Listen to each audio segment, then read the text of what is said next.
Hello viewers, আশা করি সকলে ভালো আছেন।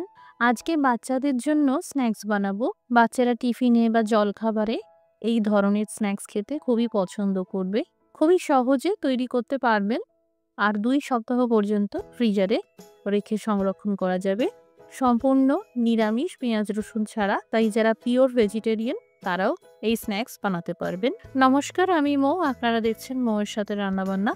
রেসিপিটি ভালো লাগলে লাইক দিয়ে শেয়ার করে দেবেন। প্রতিদিন আরও নতুন নতুন রেসিপি পাওয়ার জন্য আমার চ্যানেলটি সাবস্ক্রাইব করে রাখুন। এখানে আমি 200 গ্রাম পনির নিয়েছি। ফ্রিজে স্টোর করে রেখেছিলাম। গ্রেটার দিয়ে এই পনির গ্রেট করে নেব। তবে পুরো 200 গ্রাম লাগবে না। আপনারা বাড়িতে তৈরি করা ছানা দিয়েও এটা বানাতে পারবেন। তবে ছানা যেন একদম ড্রাই থাকে, সেদিকটা খেয়াল রাখবেন। মোটামুটি এখানে প্রায় 175 গ্রাম মতন পনির লাগলো। আমি যে পরিমাণ নাস্তা বানাচ্ছি তাতে 2 জন অ্যাডাল্ট ব্যক্তির আরামসে হয়ে যাবে, সুতরাং বাচ্চাদের তো অবশ্যই টিফিনে হয়ে যাবে। মিক্সিং বলে দিয়ে দিলাম। এবার এরই সাথে দিয়ে দিলাম কুচানো একটা গাজর, কুচানো একটা ক্যাপসিকাম। সবজিগুলো খুবই মিহি করে কুচিয়ে নেওয়ার চেষ্টা করবেন। 1 চামচ চিলি ফ্লেক্স, 1 চামচ গোলমরিচ গুঁড়ো, আধা চা চামচ গরম মশলার গুঁড়ো, 1 চা চামচ অরিগ্যানো, এটা না থাকলে কুচানো ধনেপাতা দিয়ে দেবেন, 1/4 কাপ মোজারেলা চিজ। এটা পুরোপুরি বাচ্চাদের জন্যই ব্যবহার করা হয়েছে, এটা অপশনাল। 1 চামচ ম্যাগি মশলা দেওয়ার পর স্বাদ মতো লবণ দিয়ে দিলাম। 2 চামচ পিৎজা সস দিয়েছি, এর পরিবর্তে আপনারা টমেটো কেচাপ দিতে পারেন।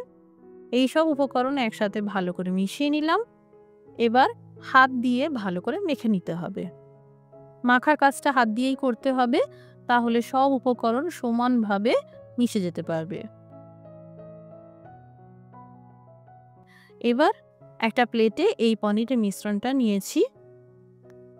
এবার এইভাবে হাত দিয়ে চেপে চেপে সেট করে নিলাম। স্ন্যাক্সগুলো চৌকো করে বানাবো, তাই এইভাবে সেট করে নিচ্ছি, এতে আমার সুবিধা হয়। এবার চৌকো করে কেটে নেব।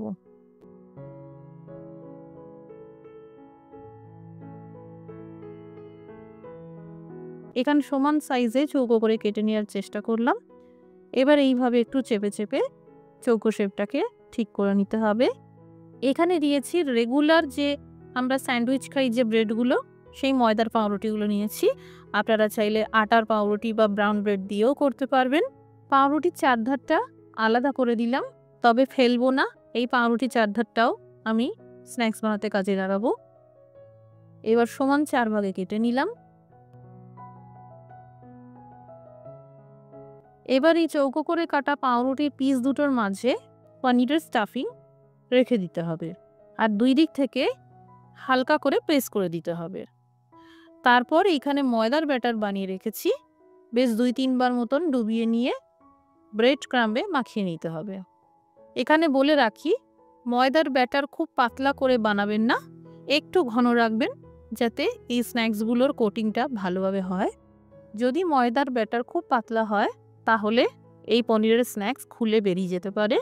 এখানে ব্রেড ক্রাম আমি কিছু বেঁচে যাওয়া পাউরুটি আর পাউরুটির চারধারগুলোকে গুঁড়ো করে নিয়ে তৈরি করে নিয়েছি। আপনারাও মিক্সিতে চাইলে পাউরুটি গুঁড়ো করে এইভাবে হোমমেড ব্রেড ক্রাম তৈরি করে নিতে পারেন। একদম এই সেম পদ্ধতিতে আপনারা পনিরের পরিবর্তে সিদ্ধ আলু দিয়েও এই স্ন্যাক্স বানাতে পারবেন। যদি বাড়িতে ছানা বা পনির না থাকে তাহলে আলু দিয়েও এই স্ন্যাক্স তৈরি করা যাবে। আলুর স্ন্যাক্সও বাচ্চারা খেতে খুবই পছন্দ করে। এই ধরনের স্ন্যাক্স ছুটির দিনে হাতে সময় করে বানাতে পারেন। এত সুন্দর খেতে হয় যে দোকান থেকেও কিনে খেতে ইচ্ছে করবে না। এবার দেখে নিন, সংরক্ষণ করার জন্য এইরকম একটা কন্টেনার নিতে হবে। একটা টিস্যু পেপার রেখে এই স্ন্যাক্সগুলোকে পরপর সাজিয়ে নিতে হবে, আর ওপর থেকে আরেকটা টিস্যু পেপার রেখে দিতে হবে, যাতে ফ্রিজে রাখার পর কোনো রকম ময়েশ্চার স্ন্যাক্সগুলোকে খারাপ না করে দেয়। আপনাদের কাছে যদি টিস্যু পেপার না থাকে আপনারা যে কোনো সাদা কাগজ দিয়ে করতে পারেন, তবে খবরের কাগজ দিতে যাবেন না, ওটা খুবই আনহাইজিনিক। এইভাবে ফ্রিজারে রেখে দেবেন, 2 সপ্তাহ পর্যন্ত ভালো থাকবে। তেল গরম করে নিয়ে লো টু মিডিয়াম আঁচে এই স্ন্যাক্সগুলোকে বেশ মুচমুচে করে আর বাদামি করে ভেজে নিতে হবে। এই স্ন্যাক্সগুলোকে এক্সট্রা ক্রিস্পি করার জন্য আপনারা 2 বার করেও ভাজতে পারেন। স্ন্যাক্সগুলো ভাজা হয়ে গেল। ভাজার পর একটা পেপারের উপরে এইভাবে রেখে দিলাম, এক্সট্রা অয়েল অ্যাবজর্ব হয়ে যাবে। তৈরি হয়ে গেল খুবই মুচমুচে পনির দিয়ে দারুণ স্বাদের একটি স্ন্যাক্স রেসিপি। আমি এইভাবে স্ন্যাক্সগুলোকে সাজালাম, অনেকটা রেস্টুরেন্ট লুকস দেওয়ার চেষ্টা করেছি। আপনারা পছন্দ মতো যেভাবে ইচ্ছে সাজাতে পারেন। বাড়িতে বানালে কমেন্ট করে জানাতে পারেন কেমন তৈরি হলো। রেসিপিটি দেখার জন্য অসংখ্য ধন্যবাদ। সবাই ভালো থাকুন, সুস্থ থাকুন।